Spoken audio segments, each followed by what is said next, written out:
Cold flu होते ही कफ बनता है, गला सूज जाता है और शरीर में ज्वर हो जाता है।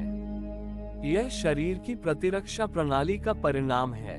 शरीर का कोई हिस्सा कहीं जोर से टकरा जाए तो तुरंत ही वहां एक गुमड़ा बन जाता है।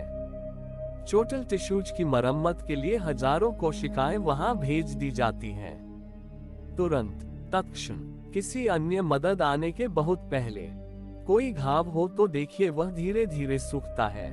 1-2 दिन उसमें पपड़ी बनती है, फिर कोई 20-25 दिन में वह पपड़ी स्वतः ही झड़ जाती है और ताजा त्वचा प्रकट हो जाती है।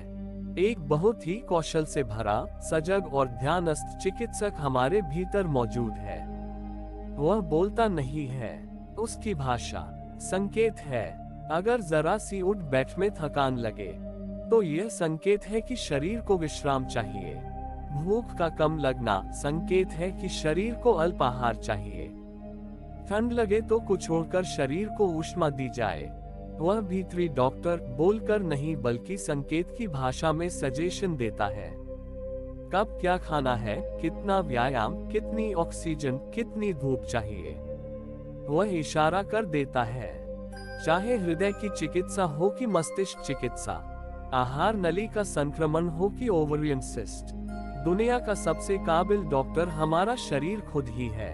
किसी वायरस या बैक्टीरिया का आक्रमण होता है अथवा किसी खाद्य दोष से संक्रमण होता है तो शरीर तत्क्षण उससे जूझने में प्रवृत्त हो जाता है।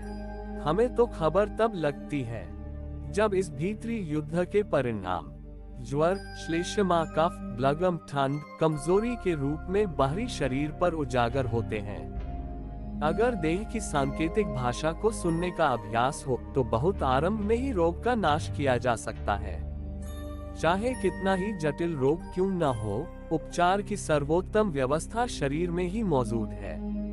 उसे हमसे कुछ सहयोग और रसद आपूर्ति की दरकार है। ऑक्सीजन भरपूर, ठीक ठाक पानी, पथ्य कुपथ्य, चित्त की प्रफुल्लता आदि, और हम बड़े से बड़े रोग को मात दे सकते हैं। कैंसर को भी। देह की हमसे कुछ न्यूनतम अपेक्षाएं भी हैं। पहला, कि देह में अपशिष्ट और टॉक्सिन्स इकट्ठे न हो, और अगर हो जाए तो उनका पूरी तरह उत्सर्जन भी हो। दूसरा, मन में भी अपशिष्ट और टॉक्सिन्स न हो, क्योंकि ज्यादातर रोग मनोदयिक होते हैं।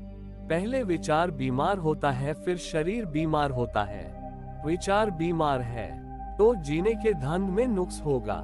आप जल्दबाज होंगे तो जल्दी खाएंगे, जल्दी चबाएंगे। इस तरह रोज रोज अनचबा पेट में धकेलेंगे तो देर सबेर पेट, आंत और लीवर की बीमारी का आना लाजमी है। बीमार जीना बीमारी लाता है, सजग जीना स्वास्थ्य लाता है।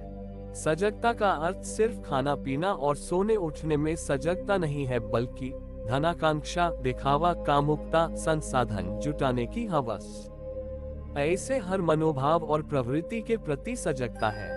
मन में गांठ है तो कैंसर की गांठ बहुत दूर नहीं। विचारों में जकड़न है तो जोड़ों में जकड़न अवश्यंभावी है।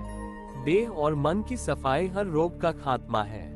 बाहरी चिकित्सा कितनी ही एडवांस क्यों ना हो, वह देह की बुनावट और उसके रेशों का रहस्य उतना नहीं जानती जितना देह स्वयं जानती है।